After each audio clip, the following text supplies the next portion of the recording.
மாண்புமிகு பேரவை தலைவர் அவர்களே, காவிரி நதிநீர் உரிமையை பாதுகாக்கும் வகையில நமது சட்டமன்றத்தில் அரசினர் தனி தீர்மானத்தை முன்மொழிந்திருக்கும் மாண்புமிகு முதல்வர் அவர்களுக்கு மனிதநேய ஜனநாயக கட்சியின் சார்பில் பாராட்டுகளை தெரிவித்துக் கொள்கிறேன்.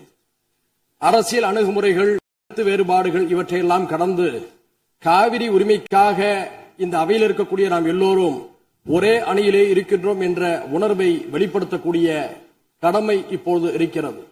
அதன் அடிப்படையில் நாம் எல்லோரும் ஓரணியிலே இந்த விவகாரத்திலே சிந்திக்க கடமைப்பட்டிருக்கின்றோம்.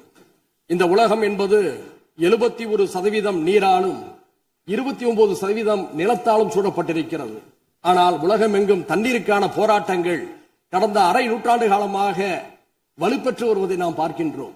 நம்முடைய இந்திய திருநாடு பல்வேறு இனங்கள், மொழிகள், பிராந்தியங்களை கொண்ட ஒரு துணைக்கண்டமாக இருக்கிறது. இந்த நாட்டிலே நதிநீர் பிரச்சனைகள் எழுகின்ற பொழுதெல்லாம் ஒன்றிய அரசு தலையிட்டு நீதமான முறையிலே தீர்ப்பை வழங்க வேண்டும் என்று நாட்டு மக்கள் எதிர்பார்க்கிறார்கள். ஏனென்று சொன்னால், ஒரே நாட்டிலே வாழக்கூடிய ஒரே நாடாளுமன்ற தத்துவத்தை ஏற்றுக்கொண்ட நமக்கு மத்தியில நதிநீர் பிரச்சனையின் காரணமாக பிளவு ஏற்பட்டுவிடக் கூடாது என்ற அச்ச உணர்வு ஜனநாயக சக்திகள் எல்லோருக்குமே இருக்கிறது. உலகம் முழுக்க பல்வேறு நாடுகளை கடந்து ஒரே நதி பயணிப்பதை பார்க்கின்றோம். உதாரணத்திற்கு வட ஆப்பிரிக்காவை செழுமைப்படுத்திக் கொண்டிருக்கக்கூடிய நைல் நதி எடுத்துக்கொண்டால் 11 நாடுகளை கடந்து செல்கிறது. எகிப்து, சூடான், உகாண்டா, எதியோப்பியா உள்ளிட்ட நாடுகள் பயன்பெறுகின்றன. அந்த 11 நாடுகளை கடந்து செல்லக்கூடிய அந்த நைல் நதிக்கு மத்தியில பிரச்சனைகள் ஏற்பட்டால் அதை தீர்ப்பதற்காக நைல் பேசின் இனிஷியேட்டிவ் என்ற ஒரு அமைப்பு, நிர்வாக அமைப்பு செயல்பட்டுக் கொண்டிருக்கிறது. பல்வேறு நாடுகளுக்கு மத்தியிலே ஒரு நதி பாய்கின்ற போது அதை தீர்ப்பதற்கு ஒரு கூட்டுக்குழு ஏற்படுத்தப்பட்டு ஒரு ஒருமைப்பாடு நிலைநிறுத்தப்படுகிறது என்று சொன்னால், ஒரே நாட்டிலே பாயக்கூடிய நதிகளுக்கு மத்தியிலே பிரச்சனை ஏற்படுகின்ற போது ஒன்றிய அரசும் அதை சார்ந்தவர்களும் நீதமான ஒரு தீர்ப்பை வழங்க வேண்டும் என்றுதான் நாம் எதிர்பார்க்கின்றோம். அந்த அடிப்படையில் இதே மாமன்றத்தில் 6/12/2018 அன்றைய அரசு இதே போன்ற ஒரு தீர்மானத்தை மேகதாதுவுக்காக கொண்டு வந்த போது நானும் அதை ஆதரித்து பேசினேன். இப்போதும் அதே பிரச்சனை எழுந்திருக்கிறது. இந்த பிரச்சனை என்பது 4 மாநிலம் தொடர்புடையது என்பதை மறந்துவிடக் கூடாது. கர்நாடகா, கேரளா, தமிழ்நாடு, புதுச்சேரி என்று 4 மாநில மக்களும் இதிலே பயனடைகிறார்கள். இந்த நேரத்தில் கர்நாடக அரசுடைய புதிய முதல்வராக இருக்கக்கூடிய சிவகுமார் அவர்கள் சமீபத்தில் ஒன்றிய நீர்வளத்துறை அமைச்சர் பாட்டீல் அவர்களை சந்தித்து காவிரியின் குறுக்கே மேகதாதுவிலே அணை கட்ட வேண்டும் என்று கூறியிருக்கிறார். இது உச்ச நீதிமன்றம் வழங்கிய தீர்ப்புக்கு எதிரானது.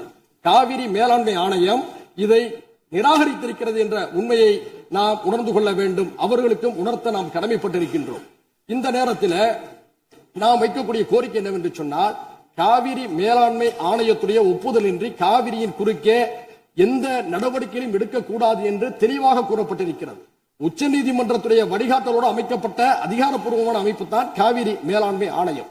அதற்கு எதிராக கர்நாடக அரசு செயல்படுகின்ற பொழுது தமிழ்நாடு அரசின் சார்பில் உச்ச நீதிமன்ற அவமதிப்பு வழக்கை நாம் தொடுக்க கடமைப்பட்டிருக்கிறோம் என்பதையும் இந்த நேரத்தில் சுட்டிக்காட்டுகிறேன். அது மட்டுமல்ல, காவிரியுடைய உரிமையை நாம் பேசுகின்ற பொழுது ஒரு மாற்று திட்டத்தை முன்வைக்கின்றோம். மேகதாது என்பது கிருஷ்ணராஜசாகர் அணையிலிருந்து 1000 அடி பள்ளத்தில் இருக்கிறது. அங்கே மேகதாதுவில் அணை கட்டினால் கர்நாடகத்துறை விவசாயமும் பாதிக்கும் என்று கர்நாடக விவசாயிகள் கூறியிருக்கிறார்கள். கர்நாடக விவசாயிகள் மட்டுமல்ல, அது அடர்ந்த வனப்பகுதி என்ற காரணத்தினால சுற்றுச்சூழல் ஆர்வலர்களும் எதிர்த்திருக்கிறார்கள்.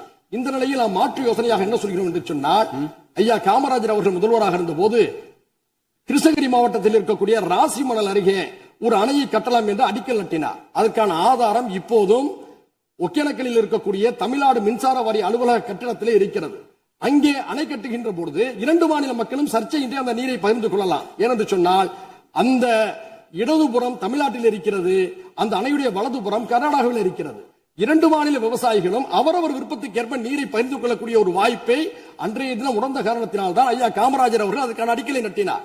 நாம் கர்நாடகாவுக்கு சொல்ல விரும்புவது, மேகதாதுவில் நீங்க அணை கட்டுகின்ற போது கர்நாடக விவசாயிகளும் பாதிக்கப்படுகிறார்கள், தமிழ்நாட்டு விவசாயிகளும் பாதிக்கப்படுகிறார்கள். அதே சமயத்தில் ஐயா காமராஜர் அவருடைய திட்டத்தின்படி ராசி மணலிலே அணையை கட்டுகின்ற போது 2 மாநில ஒப்புதலோடு புரிந்துணர்வோடு ஒரு அணையை கட்டுகின்ற பொழுது அந்த நதி நீர் கர்நாடக விவசாயிகளுக்கு மட்டுமல்ல, பெங்களூரில் இருக்கக்கூடிய மக்களுடைய குடிநீரையும் தீர்க்கும். தமிழ்நாட்டில தஞ்சை சமவெளி விவசாயிகளுக்கு மட்டுமல்ல, ராமநாதபுரம் தொடங்கி சென்னை வீராணம் குடிநீர் வரை பயன்படுத்தக்கூடிய நம் எல்லோருக்கும் பயனளிப்பதாக இருக்கும். எனவே இரு மாநில மக்களும் நலன் தரக்கூடிய அந்த திட்டத்தை பரிசீலிக்கலாமே தவிர மேகதாதுவில் அணை கட்டக்கூடிய முயற்சி என்பது உச்சநீதிமன்றத்துடைய தீர்ப்புக்கு எதிரானது என்ற அடிப்படையில் இந்த முதல்வர் அவர்கள் முன்மொழிந்திருக்கக்கூடிய இந்த தீர்மானத்தை மனிதநேய ஜனநாயக கட்சியின் சார்பில் வழிமுடிந்து அமர்கிறேன். நன்றி.